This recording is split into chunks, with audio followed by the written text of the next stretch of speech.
Today, thanks to this Zen story, we will see why staying close to your children in old age is a mistake.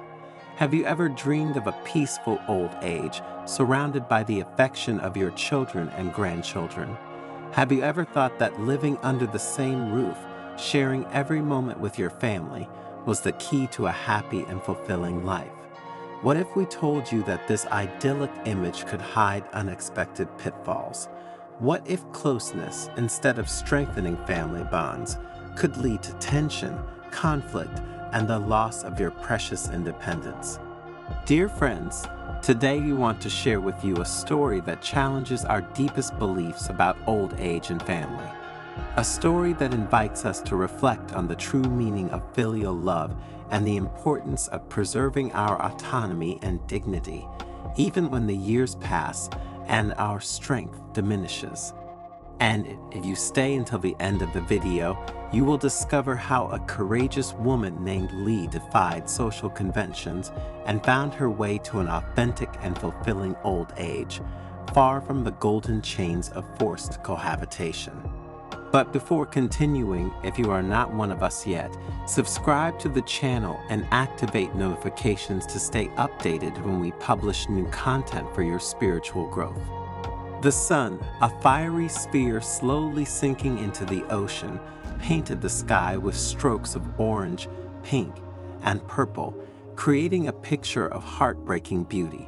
The Zen temple, perched on the top of a hill, was wrapped in an aura of peace and serenity, a refuge from the chaos of the world. A group of pilgrims, their faces marked by time and life's experiences, had gathered around the venerable monk Hiroto. Their eyes, full of expectation, were fixed on the sage, eager to hear his words. Hiroto, his eyes transmitting an unprecedented sense of inner peace, began to speak in a calm and deep voice. Dear friends, today I want to share with you a reflection on a topic that touches the hearts of many elderly parents, the choice of whether or not to live with their children in old age. Our society often teaches us that closeness to family is the only way to a peaceful old age, but the truth, as often happens, is more complex and nuanced. The monk paused, letting his words settle in the air like cherry petals carried by the wind. I know a woman named Lee, who after the death of her beloved husband chose to go and live with her son Carlos and his family. Lee, a strong and loving woman, had dedicated her life to her family, pouring into them all her affection and dedication. When her husband fell ill, Lee stayed by his side day and night, never complaining, taking care of him with infinite tenderness. She read to him, massaged his tired hands, and spoke to him sweetly, trying to bring a ray of sunshine into his dark days. Hiroto's eyes clouded with sadness as he continued his story. After her husband's death, Lee felt lost and alone. The house, once full of life and love, now seemed empty and silent. Every corner reminded her of her loss. Every object seemed to whisper the name of her beloved. The silence was deafening, broken only by the ticking of the clock and the rustling of leaves in the wind. Carlos, seeing his mother's sadness, proposed that she come and live with him and his family. Lee, eager to fill the void in her life and be close to her grandchildren, accepted with gratitude. At first, everything seemed to be going well. Lee was happy to be useful, to help with the housework, to prepare delicious meals for the family, and to spend time with her beloved grandchildren. The house was full of laughter and life again. The old woman felt part of something again, important again. But as time went by, the initial enthusiasm gave way to a growing feeling of unease. Hiroto paused for a moment, gathering his thoughts.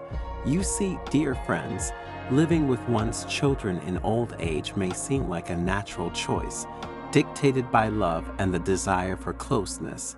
But often, this choice can lead to unexpected and painful consequences. Allow me to illustrate 7 reasons why this cohabitation can turn out to be a mistake. He raised a finger, beginning his list. The first thing you need to think about is the loss of independence. What initially seems like a gesture of love and mutual support can turn into a slow erosion of autonomy. Lee, accustomed to managing her own home and making her own decisions, found herself having to follow the rules and schedules of another family. Her habits, her rhythms, her little daily pleasures, everything was called into question. Her voice, once authoritative and respected, was lost in the chorus of demands and requests from her children and grandchildren. Gradually, Lee felt like a guest in her own life, a silent shadow that wandered around the house, trying not to disturb. One day, as she was about to prepare her favorite afternoon tea, she heard Marina, Carlo's wife, say, "Mom, the children prefer orange juice. Could you make it for them?" Lee, with a forced smile, put down her cup and headed for the refrigerator. As the pilgrims pondered the monk's words, Hiroto went on to speak of the erosion of identity. Lee, who had always been an active and independent woman, found herself defined primarily by her role as grandmother and domestic help. Her interests, her passions, her dreams all seemed to vanish into thin air. She loved reading, painting, and taking long walks in the park.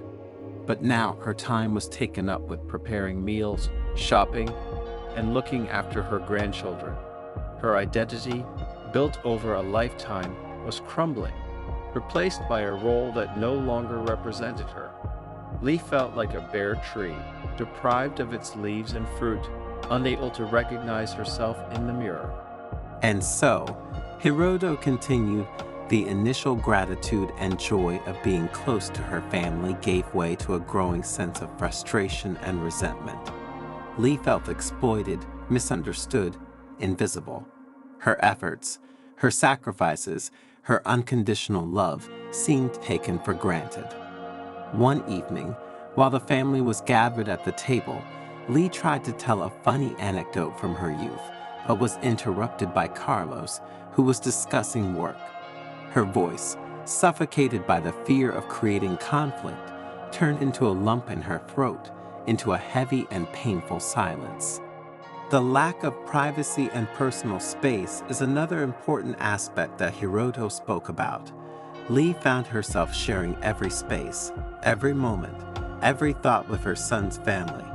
Her privacy, once sacred and inviolable, had been violated. She no longer had a corner of her own, a place where she could retreat to read a book, listen to music, or simply be in silence. Her home, once a sanctuary of peace and quiet, had become a crowded, noisy place where she could not find a moment of solitude. Even her bedroom was no longer a private haven, with her grandchildren coming and going as they pleased, leaving toys and clothes strewn across the floor. Differences in values, habits, and lifestyles can create tensions and misunderstandings, continued the monk, introducing another fundamental point for which living with children is not always the right choice. Lee, who grew up in a different era, often clashed with the ideas and behaviors of her children and grandchildren. Her traditions, her values, her way of seeing the world seemed outdated and irrelevant. One day, Lee suggested that her grandchildren play outside instead of watching TV, but they looked at her smugly and continued watching their favorite show. Lee felt like an outsider in her own family, a relic of the past, unable to adapt to the present. Another fundamental aspect to take into consideration is that linked to emotional dependence. Forced cohabitation can create a dangerous emotional dependence. Lee, deprived of her independence and her social network, found herself completely dependent on her children for all her needs, both practical and emotional. She was afraid to go out alone, to take the bus, to go grocery shopping. Her self-esteem, already undermined by the loss of her husband, took a further hit. Over time, she began to feel like a child, unable to take care of herself, a burden to her family. Furthermore, The negative impact on the parent-child relationship was another problem to address. Forced cohabitation, in fact, can put a strain on love and mutual respect, transforming a precious bond into a source of stress and conflict. Lee and Carlos, once united by a deep love, began to see only flaws and shortcomings in each other. Carlos complained that his mother did not contribute enough to the household expenses, while Lee felt hurt by his words. Small misunderstandings turned into arguments, kind words into reproaches. Their relationship, once a lifeline, had become a burden that dragged them down. Hiroto paused, letting the weight of his words settle on the hearts of the pilgrims. Lee's story shows us how living together as an elderly parent with an adult child can become a minefield of conflicting emotions, where love mixes with resentment, gratitude with frustration, and closeness with distance. Choosing to live together, made with the best intentions, can lead to a downward spiral of misunderstanding and suffering. The wise old monk looked at the pilgrims, their thoughtful faces illuminated by the flickering light of the lanterns. Dear friends, old age should not be a time of renunciation and sacrifice. It is a precious time, an opportunity to reap the fruits of a lifetime of experiences and to live in harmony with one's essence. Closeness to one's children is important, but it should not be at the expense of our happiness and freedom. True happiness in old age lies in the balance between love for family and love for oneself. Lee courageously decided to leave her son's house and return to her hometown. There, she rediscovered the joy of living at her own pace. She resumed her morning walks in the park, signed up for a painting class, and began attending a reading group. Her life filled with color and new friendships. Her relationship with Carlos and his family changed, now based on mutual respect and authentic connection. Visits from Carlos and his grandchildren had become occasions of joy and sharing, no longer a source of stress and obligations. Hiroto smiled at all the pilgrims present, his eyes full of compassion. Dear friends, Lee's story teaches us that old age is not a decline, but a new beginning. It is the time to take care of yourself, to cultivate your passions, and to live in harmony with your essence. Closeness to your children is important, but it must not be at the expense of our happiness and our freedom. True happiness in old age lies in the balance between love for family and love for yourself. Silence fell over the group, broken only by the chirping of the crickets and the rustling of the wind through the leaves of the trees. The pilgrims, touched by Hiroto's words, reflected on their lives and the choices they had made or would have to make over the years. Remember, Hiroto continued, that old age is a gift, a time to celebrate the life we have lived and to embrace the wisdom we have acquired. Do not let the expectations of others rob you of your freedom and happiness. Live your old age with dignity, autonomy, and joy, surrounded by the love of your family, but also with the freedom to be yourself.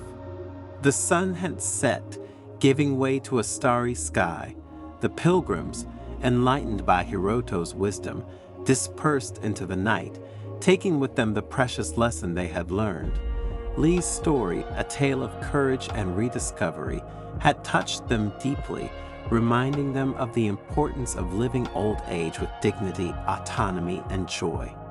Hiroto, left alone, looked up at the starry sky. He knew that his words had planted a seed in the hearts of the pilgrims, a seed that, in time, would sprout into a new awareness. Old age, like an autumn garden, can still bloom with vibrant colors, if only one had the courage to embrace one's freedom and live in harmony with one's true nature.